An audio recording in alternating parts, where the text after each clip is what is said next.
भारत में जितनी भी परियोजनाएं हैं सभी के बारे में एक एक करके अपन बात करेंगे। इनमें से पहली परियोजना है अपनी टिहरी बांध परियोजना। टिहरी बांध परियोजना के बारे में जानेंगे। इसकी लंबाई कितनी है, इसकी ऊंचाई कितनी है, स्थापना वर्ष क्या है, किस नदी पर बना हुआ है, किस स्थान पर बना हुआ है। सबसे पहले जानते हैं इतिहास में। इतिहास में बात करें तो पहला पॉइंट आपके सामने है। भारत के एक प्रधानमंत्री थे जिनका नाम था पंडित जवाहरलाल नेहरू। यह तो आपको याद होगा, यह भारत के पहले प्रधानमंत्री थे। तो भारत के पहले प्रधानमंत्री के द्वारा 1961 में इसकी प्रारंभिक जांच पूरी हुई।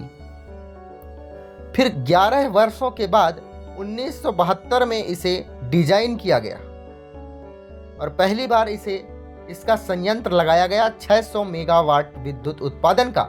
याद रखिएगा कितने का, 600 मेगावाट विद्युत उत्पादन का। फिर इसे बढ़ाकर 1000 मेगावाट विद्युत उत्पादन क्षमता का इसे बनाया गया था। कब है टिहरी बांध की स्थापना कब हुई थी? 1978 में। टिहरी बांध की ऊंचाई कितनी है? 260.5 मीटर। टिहरी बांध की ऊंचाई कितनी है? 575 मीटर। टिहरी बांध किस नदी पर बना हुआ है? भागीरथी और भीलांगना नदी के संगम पर। किस स्थान पर टिहरी बांध बना हुआ है? उत्तराखंड में। सभी बातें आप याद रखिएगा। टिहरी विकास परियोजना का एक प्रारंभिक बांध है कौन? टिहरी बांध, जो उत्तराखंड राज्य के टिहरी जिले में स्थित है।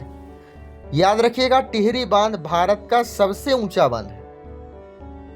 यह भारत का सबसे ऊंचा बांध है। इसे स्वामी राम तीर्थ सागर के नाम से भी जाना जाता है। किस नाम से जाना जाता है? राम तीर्थ सागर के नाम से।